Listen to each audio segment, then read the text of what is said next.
पूर्वाक्षतसमायुक्तं बिल्वपत्रं तथा परं शोभनं शङ्खपात्रस्थं गृहाणार्घ्यं महेश्वर। ॐ ह्रीं येषोऽर्घ्यः सर्वदेवदेवी स्वरूपाय भगवते श्रीनित्यानन्दपरमशिवाय स्वाहा। The next offering is Achamaniyam. Now please take one Uddharani of water in your right hand and offer the water at the feet of His Divine Holiness Swamiji at the end of the mantra. Om Mandakinyastu yad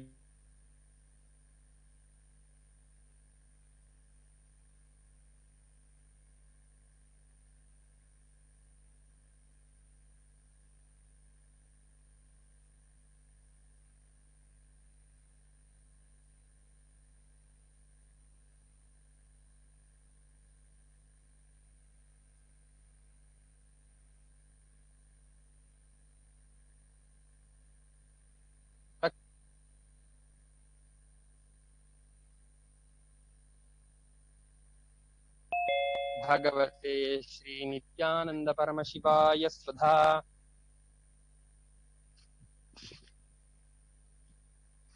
The next offering is Gandha Tailam. Now please take one the scented oil in your right hand and offer it at the feet of His Divine Holiness Swamiji at the end of the mantra.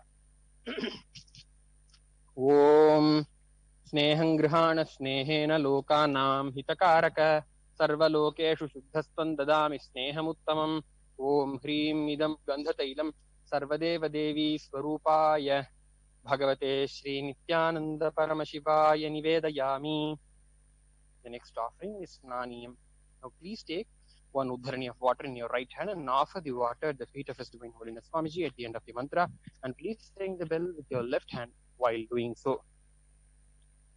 Om Idam Sushimvari Swachhaya Nana Shaktyashrayayate Suvarnam Shranam Tubhyam Kalpayami Prasidame.